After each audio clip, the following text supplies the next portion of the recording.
Hello, everyone, and welcome to Littlefield live streaming. Tonight's show is Whiplash. Now, please welcome your host, Shalewa Sharpe. Hi, everyone.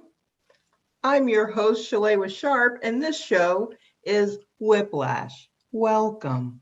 How are you guys doing? I'm very excited that you've joined us this evening.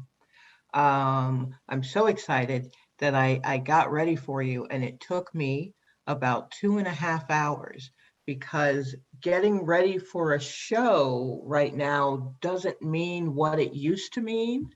It used to mean like finding something to wear that was flattering and ironed. And who's pulling out an iron now? Who's really doing that? Or even flattering? I just need it to stretch where it needs to stretch, basically. And you're only going to see this much of it, so the rest of it's in tatters. And trying to learn how to put on makeup again for the very first time. We struggle with that here in my house. But the thing is, the show is somewhat in my house. So I also cleaned my apartment for you, if that makes sense. Like I just kept thinking, oh, today is Whiplash. We've got great people on the show, and then we've got great people working in the back end, and they're all going to be in my house. And then my brain stops there because there's a little disconnect. It's like, no, but they're not, it's just through the computer. They're not actually in your house. And by then it's too late. I'm wearing gloves. I'm scrubbing the floor. Everyone's going to see my house.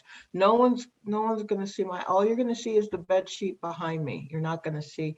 My laptop is set on such a rickety, like I've got it's propped up on just like chicken bones and hope. And there's no way I'm going to be able to move it to let you see how spotless my house is. But trust me, it is spotless. It is.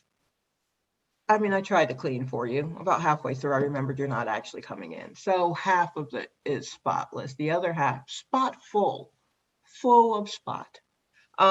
But look, we got a great show for you this evening, and I kind of just want to get right into it. We took a little hiatus last week for Blackness, but we're back, and but still Blackness.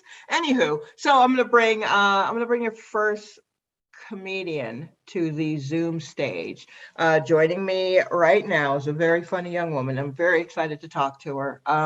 Please welcome Courtney Maginnis. Hi, Courtney. Shalewa. Hello. Hello. I miss you so much. I miss you too. How are you doing? I'm good. I feel like when we logged on for the sound check, I was so flustered. I didn't get to tell you I love you and I miss you. I know we got a text a little bit during quarantine, but it's so crazy that we have not seen each other. We went from seeing each other all the time for years. All the time. And now we're just all right, well, no community. So, yeah. And I feel crazy. you're not even that far from me, in the physical realm. No, not at all. No, I could walk by your house, but that seems exhausting. Yeah, who's doing that? I'm not walking. Put on pants? I don't think so. No, not at all. I do love how you you talked about Blackness and then had to introduce me. So I do. Yeah, that's how it is. That's how it is. Blackness. Now here's a blonde. Yeah. Hey, how you doing? My skin's see-through and my favorite food's potatoes. What's everybody up to? I also love how you said not finding anything flattering to wear for these Zoom shows. Mm-hmm. I've been going, my husband, we're not exactly health nuts, you know what I mean? We're more sure. of the drinking people. I've been going plus we just got married, so like all bets are off, you know. So I've been trying to like shame myself into exercising by like wearing crop tops in quarantine. Does that make sense? And how's that working? Not good. Yeah. No, not good at all. I also wore jeans and then had to just like unbutton the top button for the day, and thinking that like, all right, maybe I'll go to the grocery store and make food, but I did not, you know. No. So. I've been wearing crop tops as well, but they're shirts that I cut off myself. And what I'm realizing is when I made those alterations, I had a bra in mind. Yes. And since I'm not doing that anymore, there's just treasure from underneath. Not treasure. Under boobs the new cleavage, everybody knows that. Yeah, well, we could call it cleavage. I just call it straight nipple. That's where it's facing down, it's not facing out. So it's just. See, I like need to remember that people are watching this before, because like right now it just feels like I'm talking to you, but bitch, my titties have gotten saggier by the day in quarantine. I can't be in underwire. Are you kidding me? Yeah, no. What were we doing? I think about your bralette joke all the time because I'm fucking wearing bralettes every day. My titties are flying everywhere like they're doing it every day. Hey, look, you're either going to put me in an iron lung or I'm going to be free. I'm not doing a halfway situation where I'm not kidding myself with elastic. Either bind them down or let them loose. We can't. Oh, that's another thing that happened in quarantine is Casey saw my sports bra. Like, you know, like it's like, you know, he was like, oh my God, can you breathe? I was like, yeah, I'm doing good. Yeah, no, those aren't for breathing. Those are for working out. We're not supposed to be breathing while working out. No, absolutely not. It's bad for your health. You do not need to breathe when you are standing next to free weights while looking at your phone. Yeah. Which is what working out is. Wait, do you belong to a gym, or did you before quarantine? Did you belong to a gym? Okay. Because fuck no, I can't do that shit. And it might be a titty thing. Sorry, I didn't mean to make this set about my titties, but it's always gonna. With me, you run the risk of it always being a titty thing. I do. But like, I fuck a gym. I'm not trying to go on a treadmill, have everyone stare at my fucking titties. No, thank you. They make an impact, all right? And I'm not like, you know, it's like, you're gonna notice. And it's not like I'm calling everyone like, you know, I'm not saying like, oh, they're looking at me. Like, you know, people will be like, is she okay? You know? Right. I'm more of if I'm gonna do something, it's gonna be a yoga class, all right? Namaste, everybody. But I understand that. I am a step below yoga, where it's just stretching. But there's no accountability at all. Yeah, sure. Can you touch your toes? And I can, and I've discovered a lot of people can't. So I'm like, well, I'm already ahead of the game. Well, when you're more of a, you know, yogi, then you'll be able to touch your toes. You know, yeah. Anything where I have to hold myself up, I'm not going to do it. You know, no, it's not. No, the working out is not for me. How's your cat? Because as you know, we got a kitten in our household. Right. Now. My cat is she is making a lot of adjustments to the two humans being home a lot. Yes. She's definitely playing us like a child with divorced parents. A lot of like, oh, so you're not going to do it? Well, I'm just going to ask the other one to do it. A lot of yowling at the door. Yes, sure. But she's getting sweeter. We've had her a little bit over a year, and she lets us hold her for up to 45 seconds at a time. That's progress. Okay. That is. I was like, man, in a year, I think she's gonna like us. By year 2, I think she will like us.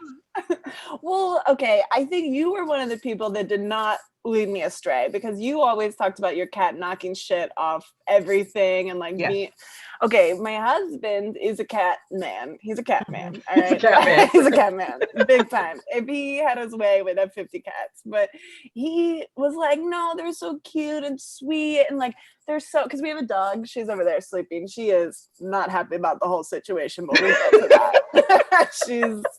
It's not been good for her. But the damn cat is a demon. I mean, he's so cute and he's sweet. I'll get him on camera if he pops around. But like, it's insane. I've always had dogs my whole life. And like, Okay. All right. it is not. Okay, so the other day, I'm still working from home. Mm-hmm. Luckily, so I'm at my desk and I'm working, and it's the first day. This past week I was wearing shorts. It was so hot, right? Okay, Mm-hmm. and the cat's climbing all over me, and it hurts. But I'm like, okay, you're cute, get over me. Right. And then I walk in the kitchen, and my husband Casey's like, "Oh my god!" And I'm just, my legs are dripping blood. Yeah. Idea. Cats are, I mean, I guess they're cute, but they're also terrible. I mean, they're they're fine, everybody. They're fine. They're Cats cute. are I'm sorry. Okay, they're Cats fine. are fine. I have no allegiance either way. I've only had 2 pets in my life ever. And the first one was a pit bull. And now I have a cat. And honestly, terrified of that cat. Being the pit bull were cool. I used to walk the pit, and she may start eating, I don't know, chicken bones that were on the street because we lived in the hood. And I would just dive in her mouth. I just stick my hand in there and yank the bones out. Mm-hmm. Yeah, that's doing that with the cat. This cat's just gonna have to come on. You gonna get it together because I'm not fighting you because it's gonna be a fight. I thought that like the whole cat eating people's faces was a joke, but it is not a joke. Like every morning I wake up and he's trying to stick his head in my mouth. What is that? What is that? Yeah, I love him. I've woken up a couple of times with just a cat face right here, and I'm like, what did I just enter? And it's not even like I felt like it was time for me to wake up. It was more like my eyes flew open in fear. And then the cat's like, I just want to make sure you know that I'm in charge. And I'm like, I know you're in charge. It is wild. I mean, I love him. I can't say I will. Okay, wait, this is the other thing I wanted to say about him. Mm-hmm. Okay. We're all cool here. I have been eating a lot of edibles in quarantine. Okay. I don't know where everyone's at. And I'm usually not, I'm a drinker. I'm like a outgoing person, but I've had to really crank that down because the only person I have to talk to is my husband. Right. And so I've been eating a lot of edibles, freaking out my own mind, and then I pass out. It's like a whole thing. That's my thing. Okay. But when we got this cat, it was like right after Britney Spears burned down her gym, which, oh my goodness. Yeah. You know how you just sometimes burn down your gym? It's like, I have been there, Yeah. Candles, what are you going to do? But the cat, okay, this is going to be an act out, and I'm not sure if it's going to read. Okay. Okay, you've seen Britney Spears' Instagram, right? Yes. She like turns her head a lot. She's like, hey guys, how you doing? It's Britney, Well, the fucking cat does that. And so I'm high as shit. And all I've been talking about is Britney. I've just been yelling on the internet about Britney Spears burning down her gym. And the cat's just like looking at me like, Britney. I was like, what are you trying to say to me? So anyways, I'm off the edibles, but. Yeah, that's probably. It's for the best. Smart. Yeah. It's for the best. But yes, before I go, the dog is not happy about it. She's been acting out. She looks at me like we used to fuck and now I got a boyfriend, and she just like looks at me every time. She's like, we had a good thing going, it's just, she is not happy about it. She outed my alcoholism. She's like, she keeps, every time I walk her past the liquor store, she runs up to the door and I'm like, oh wow, like, you know what, I don't go there every day. Okay.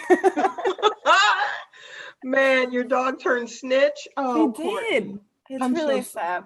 I'm stressed, but I'm getting through it. That's good. Well, miss thanks you. so much for joining us, Thank Courtney. you so much for having me. Just feeling your energy and your presence is the fucking best. I miss you. We will do comedy in person one day, and I can't Sure. wait. That's good. That's what I like to hear. What I hope. That's what I Thank like. you for having me. Mwah. Thanks I love for you. coming on. Bye, That's guys. Courtney Mcginnis, everybody. Oh man, y'all light a candle for her and that cat, but keep it away from the cat so the cat doesn't knock over the candle. Y'all are with me. You understand what I'm saying. So I'm going to bring up our next comedian, who I'm excited to see everybody. I'm excited to see everybody, but I'm very excited to see him. He's super funny. He well, I don't even know, do credits matter if they happen in the before times? That doesn't matter. Anyway, please welcome to the Zoom stage Josh Johnson, everybody. Here he comes. Wait. Yeah. Nah. Hey, Josh. How you doing? I'm all right. How are you? Not doing exceptionally well, but I Sure. feel like I'm making it. Speaking of candles, like you and Courtney were talking about candles and everything. Mm-hmm. I recently found out that my uncle sleeps naked. He told me he slept naked because it was pertinent to the story. Basically, he purchased a Skittles scented candle. All right. Okay. From the Okay. dollar store, as you do. Mm-hmm. Then in purchasing the Skittles scented candle, he wasn't aware that it's very cheaply made because it came from a dollar store and it's like a knockoff of a knockoff of a knockoff. And so the wax is also flammable somehow. So he lit the wick, and then the wick and the wax caught on fire. My uncle also likes to sleep to the scent of Skittles, apparently. So he was taking a nap while this whole thing was happening. And he wakes up to the entire candle on fire, right? Right. So he runs out, he bolts out of the apartment, but now he's standing outside of the apartment naked. Okay. So then someone sees him and is like, "Sir, why are you naked?" And then he decides to lie and say, "I was wearing clothes, but there's a fire in my place and they burned off." So to get someone to believe that his clothes, he ran so fast with his middle-aged body that his clothes burned off as he was running away from a fire. Turns out, embers. well, this is the thing. He's not even singed. So it's like, what are you talking about? Then he also, to get away from the embarrassment of that situation, decides to go back into the house, which is already like, you thought this fire was uncontrollable a second ago. Why are you going back in? But not enough things had caught on fire for it to truly be a fire. He was able to put it out. But it was just like a little snippet into his life, like where he was like, "Oh, I just woke up and saw the fire, so I ran. I forgot I set that fire." You know, that's a lot. That's a lot. That's a lot for a person. You know, that's a lot for a person. That's a lot to expect out of a candle. Do you know Skittles have 5 flavors? So that's 5 different scents. Yeah, it's just the scent of diabetes. It's just the smell of like collective sugar. Yeah, burning in your house. Yeah, he could have just burned sugar. Yeah, I don't, and then the fact that you woke up because by his admission, it smelled too much like Skittles. It's not, it's insanity. It's like, you can't even, he can't even function as a person. I want to understand and like love him the way I would my aunt or something, but it's just not possible. It's like, no, you're never going to love an uncle the way you love an aunt. He separated himself through his like insane hijinks. It's like, you're a cartoon now. You're not even, I don't like honestly, I don't even see someone I'm related to when I look at him. I look at like, what are you going to slip on next? You know? And then, on top of everything, I've noticed, like, I have a really good friend. One of my best friends lives in Iowa right now, and he was talking about how he went to a Black Lives Matter protest in Iowa, which I like deeply appreciate the fact that they have like only a couple Black people, but so many of them felt the need to like get together and band together and like, get out there and make their voices heard for change and everything. Right. but he did express, and he's white, and he expressed that there was only, you know, one black person at the march, and so everyone did walk a little slower to try to make him look like the leader. Yeah, I Right. mean, I was going to say like, that did they they were just like, follow him? you know, and then they also had trouble with the clapping. The clapping was a tough one, and and don't get me wrong, I, growing up as a corny black dude, I have also experienced trouble with rhythm. It Mhm. is it didn't come naturally to me, and Mhm. the other problem they had was the chants. You know, the chants are supposed to be short, sweet, and effective. You know, but the chants, they were trying to get out everything they wanted to say in one go, so they were running out of breath at the front before it could even really be repeated. And that's when it occurred to me. That's when I came to the realization, this is why white people usually bring guns to protests. Because you ain't got to clap. You don't have to chant. All you have to do is bring all your guns and a sign, so we know what you're upset about, and we're going to be like, I think he's serious. I think he's Mhm. I think he's sure of what he wants, you know? Yeah. But it never occurred to me until then. I was like, there's so many moving parts with a protest when you don't have guns, that like bringing the gun just solves a lot of those problems for them. That's true. It is a sort of shorthand. Yes. Yeah. Yeah, It's like, absolutely. you're right to the point. And then I saw where my friend, I've been getting on Facebook a lot because since we can't be around each other, it's been my way of reconnecting with people and keeping connected with people and everything. And I saw where my friend's dad had to postpone his wedding because of the virus, Mhm. um, which would normally be sad. But upon reading the thread, I found out that it was his seventh wedding. And I'm not gonna lie, I think you should lose your license after three. Like, you know what I mean? If you drink and drive and get caught three times, you can never drive again. But if you drink your way through a whole marriage, we just send you back out there to keep finding love like you're not the problem, you know? Seventh seventh wedding, which means six marriages. At six marriages means you either love getting married or you love getting divorced. Like there's no other way around it, you know? Because after the fourth marriage ends, you know it's you. Yeah. Four different people who don't know each other can't be wrong about you. Four different people who have no idea who the other person is all said they could stick with you for the rest of your life, and then rescinded that.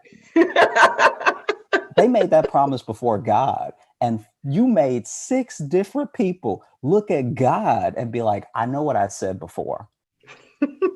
And the other thing is that this isn't an old man. This dude is not an old dude. He's like, I think he's like 58, right? Which means you have to get married at least every leap year to make Right. these numbers check out. Like, that's so crazy to me. And I even tried to put myself in his mindset. I really did. I was like, what if he was in high school and they're 18 and he wanted to marry his high school sweetheart, and people told him that they were too young and they were crazy and they didn't listen to anybody because they were in love. And then after maybe 4 or 5 years, they realized they were too young and they were crazy and they didn't know enough about each other. And so they decide to get divorced, which is reasonable. You still have 5 marriages to get through before Corona interrupts your seventh wedding.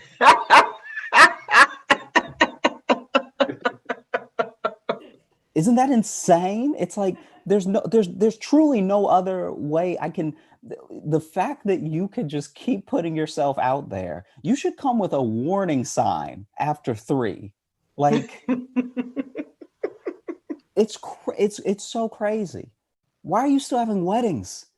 Just tell people who you're gonna get divorced to next. Don't make it a whole production, you know?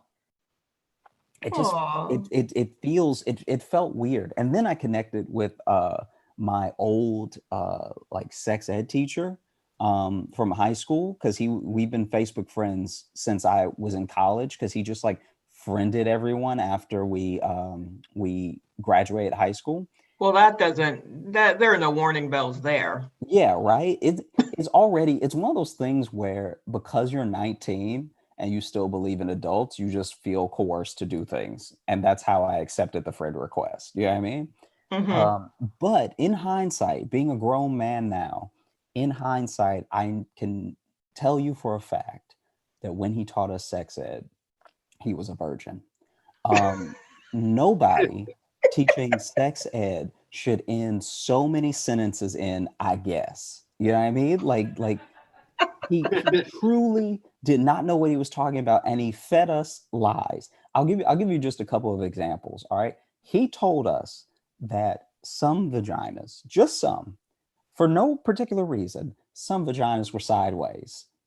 He told us that some vaginas were sideways, and he also told us if you get chlamydia, you die on the third day. And the only way I can rationalize that is that he knew someone who had chlamydia, or he was reading a book about sexually transmitted diseases and infections while watching The Ring and fell asleep, and in his dream mixed them both up. That's the only way you can get to such a fucking ridiculous conclusion. It truly, it stunned me. It was like, because looking back now, I wonder how often this has happened. You know what I mean? Because this dude is out here giving terrible sex advice, teaching terrible sex ed, and then just sending young men out there to fuck. And then people blame us like it's all our fault. We were taught wrong. We were taught specifically wrong. You know what I mean? Because one man had too much pride to be offered the position. Because you don't come in, like, very few school systems let you come in as one thing. You know what I mean? Like, Mhm. the PE teacher is also the math teacher, and yeah, like all that stuff, right? Right. So I was already the football coach. And then they had him be the sex ed teacher. And all he had to do was tell the person trying to make him the sex ed teacher, hey, I'm not fit I don't have enough experience. You know what I mean?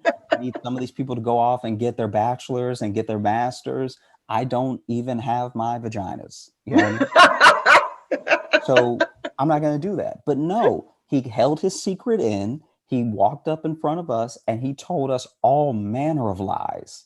And, that's where we are now. It's insane. I don't know. I like sometimes crazy things happen that make you feel crazy. You know? Yeah, yeah. Like every once in a while something will happen where I'm like, maybe it's me. Maybe I don't know. Yeah. Well, I mean, I am okay. I really got to sit and just kind of marinate in a sideways vagina. Because Like where for a did you even come while. to that conclusion? You know what I mean? I don't know. I'm gonna need to see the etchings or whatever it was he was working And from.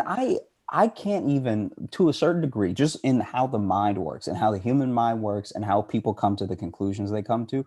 I was a Mhm. child once, so I can't even fully blame people who come up with wild things, because I'll tell you, just me myself, I when I was little, I thought that black people could see the future. I truly believe that in my mind. And because one thing that would always happen in my neighborhood is people would get into an argument, and then one of them would be like, I'm about to go to jail tonight. And then they would. And I'd be like, how did he know? How did he see all of this coming? You know what I mean? And I thought maybe my powers just hadn't kicked in because I was too little. Like the powers hadn't matured yet, Mhm. So we all come up with crazy ideas in our mind. It's not like he's the only person to ever say something stupid, but I don't know. I'm just dealing with a lot, I guess. And Yeah. it's coming out now. Because when you asked me how I was doing, I said, not the best, but I'm doing my best, sort of thing. And then, And yeah. then Well, I started talking. that's what I've been here for. Well, thanks so much Mm. for coming out and sharing your feelings with us. It sounds like you have some things to marinate on yourself? Thank you for having me Sure. air it all out in Anytime. front of everyone, Yeah. because now not only do I know, but everyone knows. Yeah. So you may have some questions to answer I'll, later. And yeah, for I'll, that, we're sorry. yeah, I'll be able to have people check in on me and see. That was, thanks so much, Josh. Yeah, thanks for having me. Sure. That was Josh Johnson, everyone. Oh my goodness. I am really 3 days for chlamydia. Oh, okay. Anywho, so I'm going to bring up your next comedian.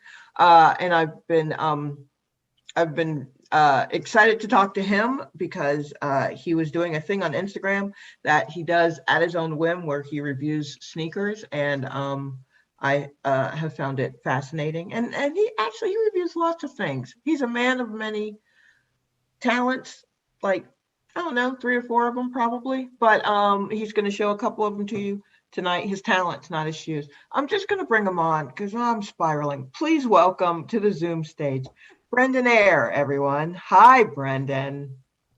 Hey, Shalewa, how are you? How- It's so good to see you. It's good to see you too. I've missed you. I've missed you too. How you been? I've been all right.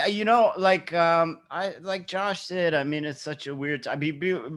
Before like the quarantine itself, that was great. Like that's because I'm a mentally ill person, and that was our time to shine. Like if you've been depressed for 20 years and had agoraphobia and social anxiety, like I was built for that. You know what I mean? Like I was afraid of the grocery store before COVID. You know what I mean? I didn't hug people back when it was legal. So this is my life. People are like, oh, this is horrible. And I'm like, what, you mean my everyday life? How I live is horrible? But yeah, I was reviewing shoes, but then I made the executive situation that when police start openly killing people, maybe lay off the shoe reviews for a while. That's fair. Yeah, but I should mention, I have to disagree with both you and Josh.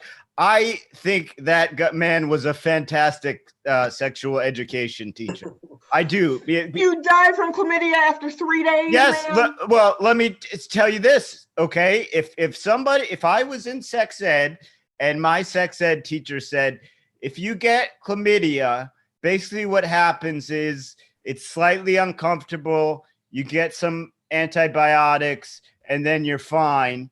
Then I'm not that worried about a condom. But if he says, if you get chlamydia, you have 72 hours and then you drop dead every time, I'm using a condom 100% of the time. And then, all right. That's fair, right? That's an interesting counterpoint. Sure. And then the sideways vagina thing, that's just exciting. That's something to look forward to. They don't exist, but I don't know that. And so I could be going through my life saying, I can't wait till I get one of those sideways ones. You know what I mean? That's true. He didn't give a percentage as to how many of the vaginas. They're the rarest. They're the rarest I've found. I've yet to meet one, but they exist because that guy was the football coach. So you got to trust him. Yeah, that's true. That's true. He knows ball.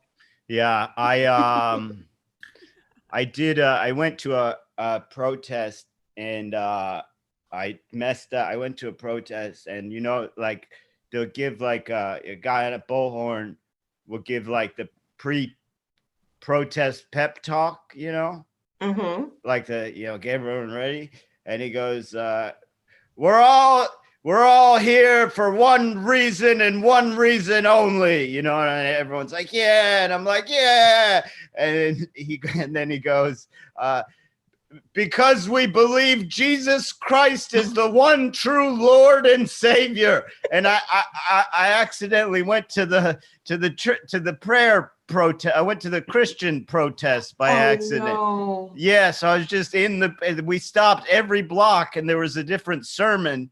And yeah, it was, and I was like, I'm not going to leave a protest. And some of them were good, I guess. I don't know much about religion. It seemed, you know, fitting. Thorough. Yeah, I don't They seem to know. hit all the points. But I was scared because you know, my girlfriend was with me, and I get nervous that a cop's gonna kick her or some shit, you know. So I have like a police baton. It's a flashlight, but it's not really a flashlight. They have to Sure. sell it as a flashlight to make it legal to sell. But Oh yeah. nobody's using it as a flash. It's like, here's a flashlight that's 4 foot long and is very heavy and is literally called trademark the heavy hitter. But so I had that taped to my side, like duct taped to my side, because I'm not going to start any violence, but I'm also like, if some shit goes down, like I don't want anyone fucking with my girlfriend, you know.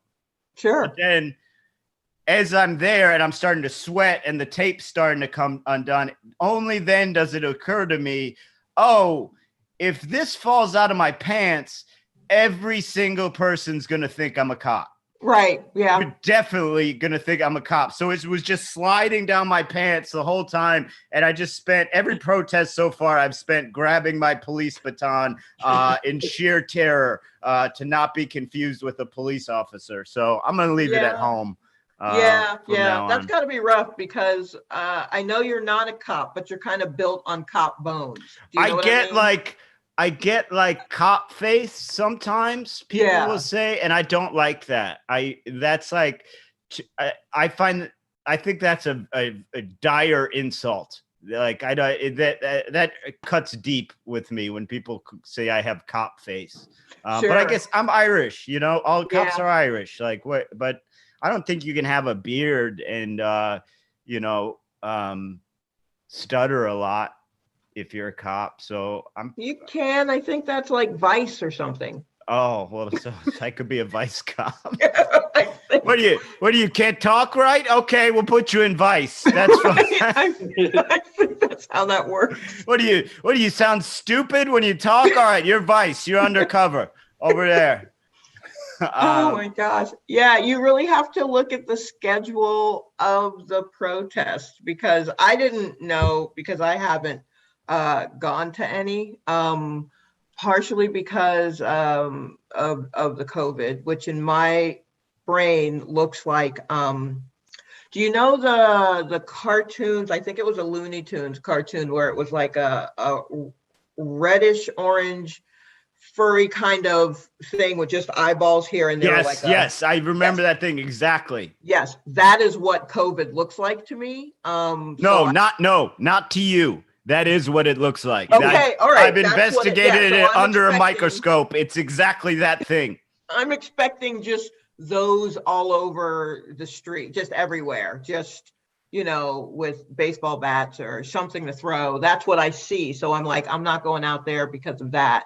But I do look at the schedule just to see, you know, where things are logistically. And then I start swiping in, you know, to see more, get more information. I realized, oh, each protest tends to have a theme.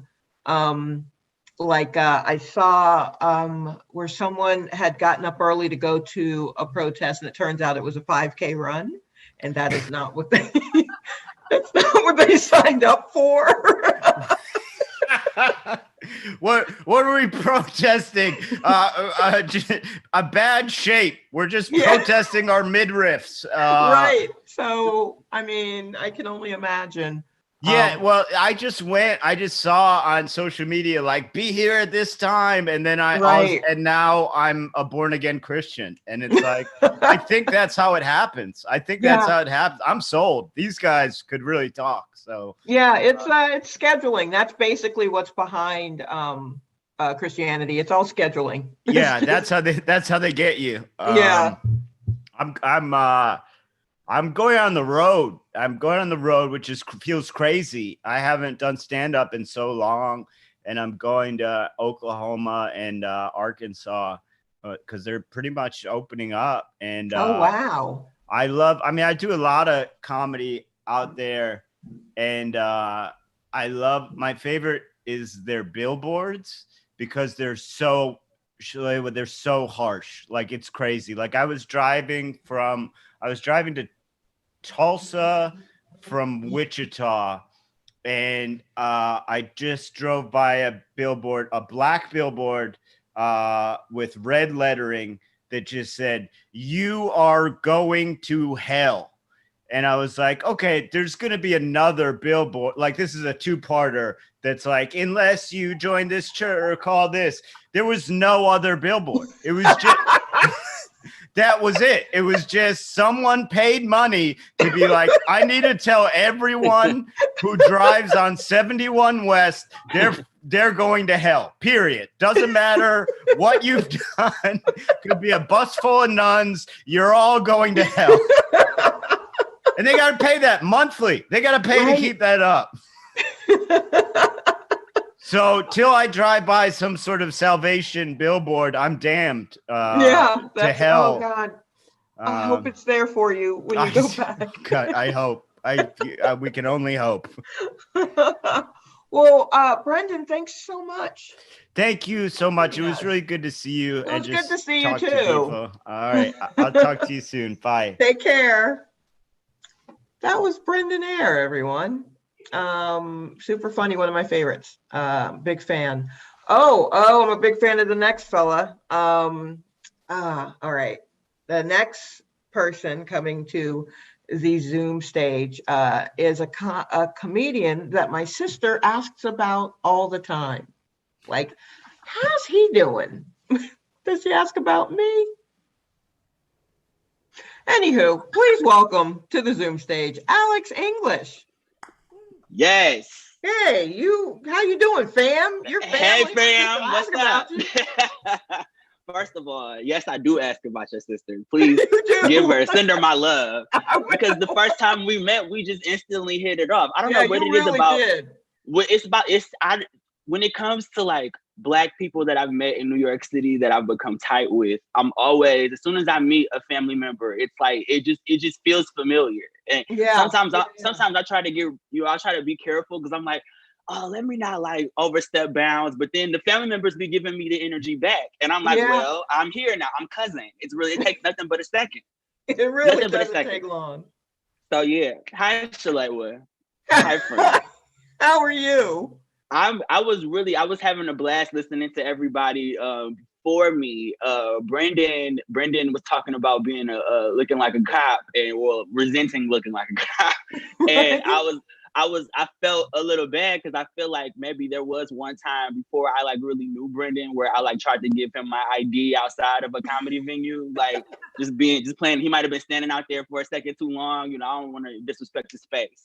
So, sure, no, that's understandable. Yeah. But you know what? I'm glad you have not been out in these streets protesting. Look, Shalewa, we don't need to be out there, okay? Yeah, we don't. Brendan needs to be out there. Yeah. We need to sit. We've marched enough, okay? Yeah, we've done enough. We deserve to be sitting watching television, okay? Absolutely.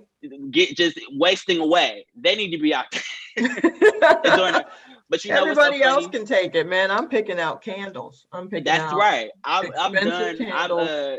What's so crazy is I cracked my phone screen really bad before coronavirus. So I've just been sitting here with a really janky cell phone for a while, right? So what I thought was like, once we get out of quarantine and everything kind of comes back, my explanation for why my phone is cracked, I'll just tell them, oh, the police stomped on my phone. Oh, wow. So that way, I can kind of clear my name that way. Be like, I was still in the streets, y'all. Like really Brian Williams about the situation. You remember when he was lying about being in Afghanistan? Yeah. I was in Times Square with the marchers. I was Okay. Police singled me out, So we can just set up a GoFundMe for your phone screen. I guess is what we'll do. That's what we'll do. It's what needs to be done. It's justice. I need justice, y'all. Oh my gosh. Yeah, it's been right. It's been something. Watching all of this has been really something. Like, I'm like, wow, is this sticking? Yeah, that's really the part. That's the part for me, because I feel like I've lived at least long enough to have developed some Black cynicism, where it's I've seen this before. I think if you're younger and this is like your first uprising you've seen, you're kind of like, oh yeah, this is my we don't do racism here. This is my time. This is where the young people are speaking, but it's like, no. You ain't been here long enough to see how this country really deals with race relations. You know what I mean? They marching one day and then the next day we right back to the same old mess. So now I'm like, it is interesting to see, like Josh was saying, in Iowa, like more white people being involved. And it's like, oh yeah, I think that is the turning point, because like they're finally starting to kind of understand, oh, Black people are tired. Like they're like exhausted and like tired of talking, tired of marching, mainly tired of talking. Like we're just like, what exactly is it? Like, what more do we need to show and say and do to really get the point across? I think it's sticking because I've seen some friends saying some things on Facebook and somewhat enlightened things. And I'm like, wow, I know you've been getting the check-ins. You've been getting the check-ins. Yeah, I've been getting check-ins, but there are some people that I was like, I know for a fact I'm your Black friend. And you didn't run this statement by me at all. And wait, have you been getting text messages from white people whose numbers you don't have saved? Because I have.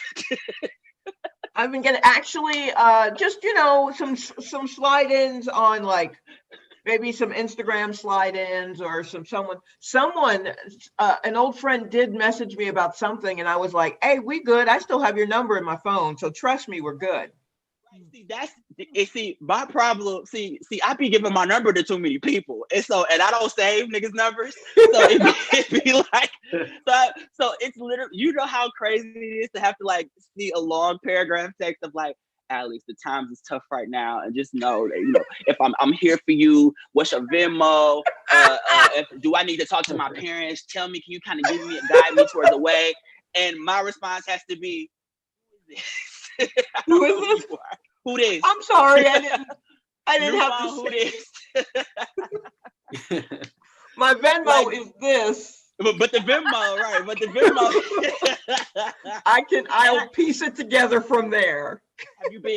Have you been checking your Venmo for the random $20? Because I've gotten the random $20. Oh yeah, no, I'm getting some reparations. I haven't even been like even been like putting my Venmo out there in these streets. Motherfuckers just been finding me. They're like, Alex might be struggling during the COVID. Let me go ahead and I'm like,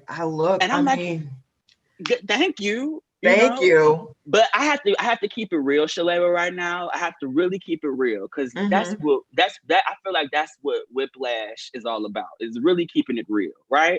Absolutely. So we got to keep it real. We got to keep it real. I would be doing this show a huge disservice if I weren't being straight up. Yeah, don't come up here with no bullshit. This is real. So I feel like this is taking a lot. This is taking a lot for me to admit. I feel like I've received my reparations and I don't deserve any more. And I will explain. So I've been living in New York City for like almost 8 years now. And my strategy that I didn't even realize was a strategy until maybe like last year, once I noticed it as a pattern, I have consistently had rich white male roommates close in age, and I have benefited from that because when I tell you I haven't had to pay a utility bill, an internet bill, I haven't had to do any of those things. I've literally just paid my flat rent and had nothing to do with like Shalewa, the lights could shut off right now in the middle of this Zoom. And I would be like, I don't know what to tell y'all. My name ain't on nothing. Like every single time I get into, and I don't know, maybe like when I'm done with an apartment, like when it's over, the lease or whatever, I like look up and I'm always, and maybe part of this is discriminatory on my end, but I'm always like, look, I need to find me a rich white boy that's young and in college whose family's paying for everything. And in that way, all of our shit is clear because like lights are on, internet is on full blast. I mean, sometimes I'll be in the kitchen and I look at food in there that ain't mine. And he's like, oh yeah, I'm leaving. And I'm probably not going to be back for like 2 weeks. My parents bought me that. Go ahead and have at it. Like, oh my God, so I can never really fix my mouth to ask for reparations when it's filled with steak tartare. You know what I mean? No, I absolutely. I have ridden that train a number of times. And I got exposed brick back here. Are you kidding me? I'm doing okay. Yeah, you're doing just fine. I mean, I literally inherited this apartment from a white dude, and I just you got it. They're not going to give go us anywhere. I didn't go anywhere. And what I did was move in another white dude, and it's been fine. It's been fine. Genius. Yeah. Genius. I mean, you know, Black people are so smart. We are so smart. We don't get reparations. We still going to get ours. Like, you ain't got to worry about. Maybe if they renamed reparations just ours. Oh no, they got to get theirs. Shalewa, createthechange.org petition right after this show is over with. I will be the second signature. I bullshit you not. Yeah, like they're never going to like the bottom line is y'all. The reparations conversation just is so annoying to me because it's never going to get anywhere because we're never going to like. There's always going to be some opposing side, right? That's like, well, why do we have to? And the conversation just ends up driving into a brick wall. So I'm just like, y'all figure it out. Get yours, get ours, find your reparations. It's really easy to find, but you have to find it in a practical way. It's been within us the whole time, y'all. It's been within us. Are within. Practical reparations. That is what I am leaving y'all with.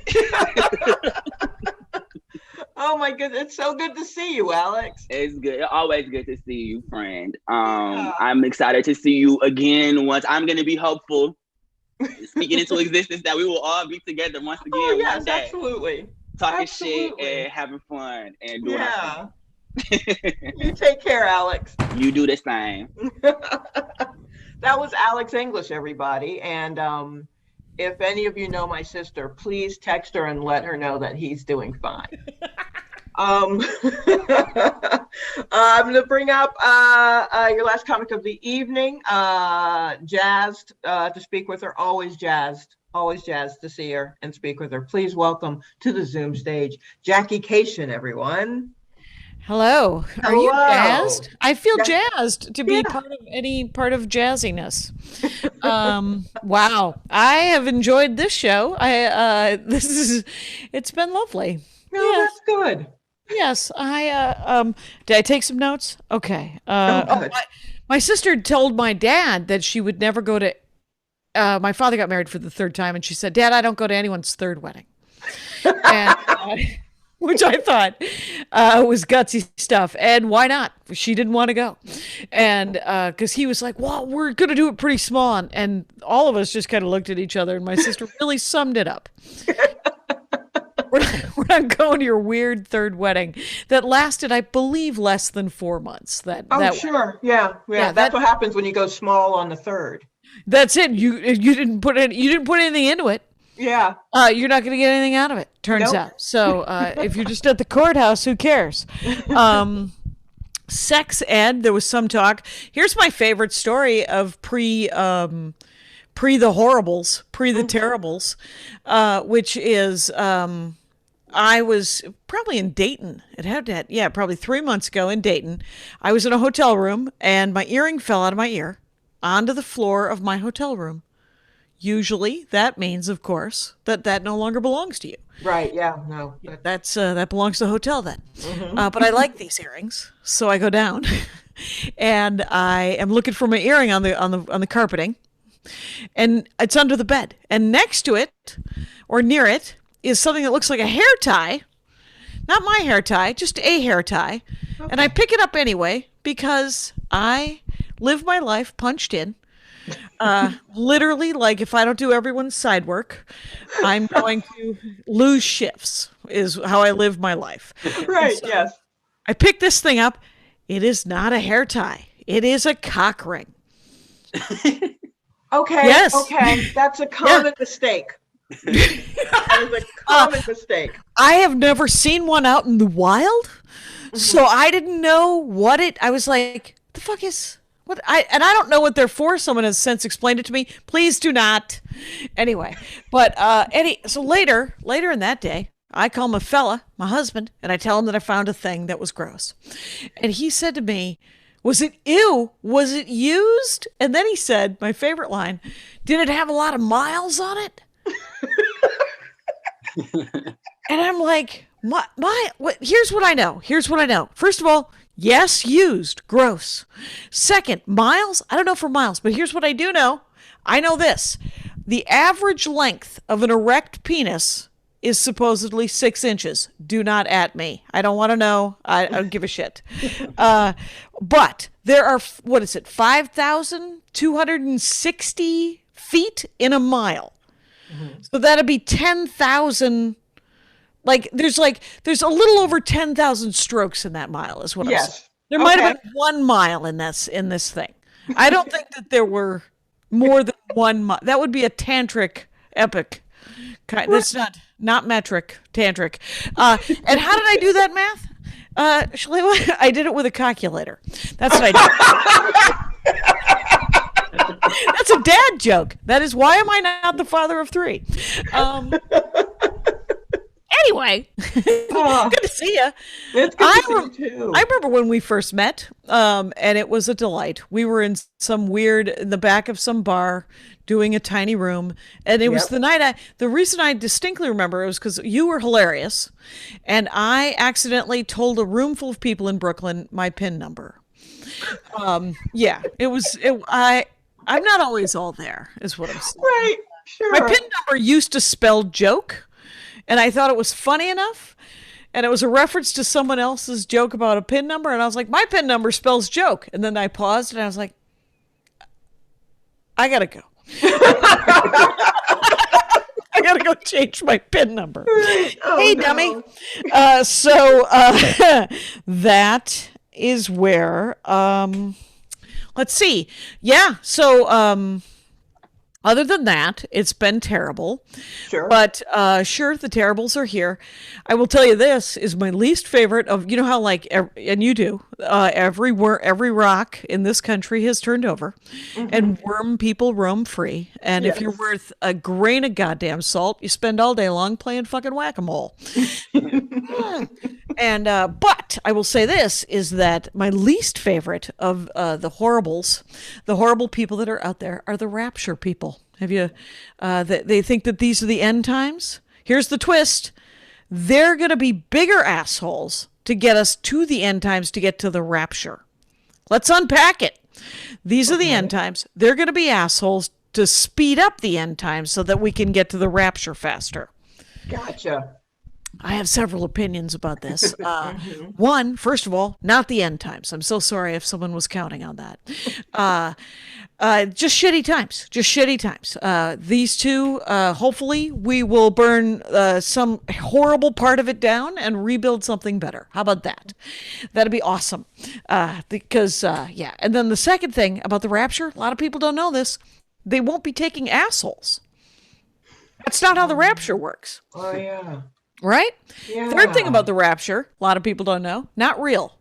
There's that too. Right. Remember that? Yeah. I give a shit about the rapture. Anyway. I got so stuck on the no asshole rule part of it that I forgot that none of the rules apply. You're right. You're right. All the rules, the whole thing's a pile of nonsense. And don't bet on the rapture, is what I'm telling you. I'm just, how about you try not to be a piece of shit? And yeah, I've had. Okay, I will have. I will tell you this, which is I have 4 brothers and a dad, none of whom are creeps. Very exciting. Which is, and most of the men I know aren't creeps, right? Because first of all, I'm 100 years old, so I'm no longer hanging out with creeps. Right. This is currently attached to my feet, and I fuck off. And but I will say this: have you had the younger crowd of comics shit that goes down? Or anyone white shit that goes down. Because this one, the learning curve, been very steep recently. I'm so sorry. I'm so sorry that I'm such a piece of... Anyway, I will say this is, I will digress and say this about, you know how you want to be super supportive in life. I know I do. And but you ever see a Godzilla movie where he's the good guy? That is sometimes the kind of ally that I am. A lot of fucking collateral damage, me just breaking shit, screaming, don't you want to hear what I learned when I saw Hidden Figures? Anyway, so, but I will say this is my brothers, well, 2 of my brothers have recently said to me out loud, to me, hey, there's might be more sexism in the world than you might know about, Jaggy.